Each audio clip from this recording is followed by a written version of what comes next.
மக்கள் அனைவருக்கும் வணக்கம். இந்த வீடியோ வந்து இப்போ ஷூட் பண்ணுறதுக்கு முன்னாடி பார்த்தீங்கன்னா கரெக்டாக இந்த டைமை சொல்லிடுறேன். ஷூட் பண்ணுற டைம் பார்த்தீங்கன்னா கிட்டத்தட்ட 2:50 ஆகுது.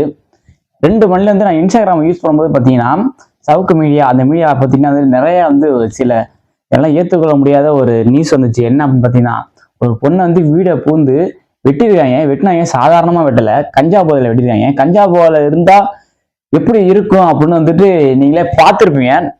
கஞ்சா போதை இருக்கான் அப்படின்னா என்ன நினைச்சுங்களேன், அவனுக்கு என்ன பண்றான்னு அவனுக்கே தெரியாது. வெளியில வச்சு வெட்டியிருந்தாங்கன்னா கூட ஒரு பெரிய நிமிஷம் பார்த்துருக்க மாட்டேன்.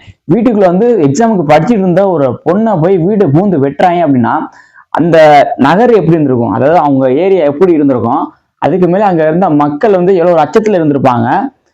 வெட்டினா பாருங்க, அவனுக்கு எவ்வளவு ஒரு பயம் இல்லாம உள்ள பூந்து வீடு பூந்து ஒருத்தன் வெட்டுறான். இப்போ ஆக்சுவலா பார்த்தீங்கன்னா நம்ம வீடு பூந்து ஒரு பொருளை எடுத்தாலே நமக்கு அவ்வளவு ஒரு பயம் இருக்கும். வீடு பூந்து வெட்டுறான் அப்படின்னா தாறுமாறா வெட்டிருங்க அந்த பொண்ணை. அந்த போட்டோலாம் பார்க்கும்போது ரொம்பவே இதா இருக்கு. இதெல்லாம் நியூஸை போய் பாருங்க. இதை பத்தி நியூஸ் அதிகமா வெளில வரல. இப்ப அரசியல்ல எங்கெங்கயோ போய் பிரச்சனை பண்ணிட்டு இருக்காங்க. இதை பத்தி பேசுறது எவனுக்குமே ஒரு திராணி இல்ல. அளவுக்கு தாறுமாறா வெட்டி வச்சிருக்காங்க அந்த பொண்ணை போட்டு. அந்த சின்ன சின்ன பயிர் இப்ப கஞ்சா யூஸ் பண்றாங்க எல்லாம் எப்படி இருப்பாங்க நினைக்கிறீங்க? இப்ப 10th முடிச்சதுல காலேஜ் ஃபர்ஸ்டே படிக்கிறான் பாருங்க, அவன் தான் கஞ்சா அதிகம் யூஸ் பண்ணிட்டு இருக்கான். நீங்க நல்லா வாட்ச் பண்ணி பாருங்க. இப்ப பாத்தீங்கன்னா 2-3 வருஷத்துல இந்த ஆட்சியில கஞ்சா போதோட விற்பனை இப்பவுமே அதிகரிச்சிருக்கு.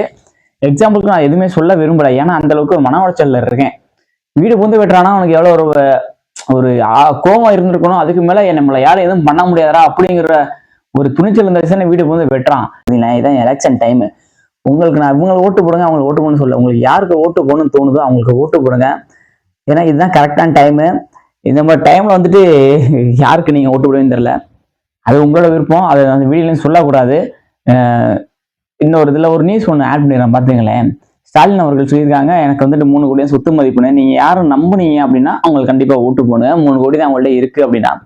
சாதாரண ஒரு மனுஷன்ட்ட பாத்தீங்கன்னா எவ்வளவு காசு இருக்குன்னு தெரியும். முதலமைச்சர்கிட்ட 3 கோடி தான் இருக்கு அப்படின்னு சொல்லியிருக்காங்க. இதை நம்பி எப்படிதான் சில பேர் அவங்க கட்சியிலேயே இருக்காங்க அப்படின்னு தெரியல. 3 கோடி தான் என்கிட்ட இருக்கு அப்படின்னு சொல்றாங்க. ஆளுக்குள்ள பாத்தீங்கன்னா ஒரு பிரச்சனையே இதனால ஏற்பட்டுச்சு.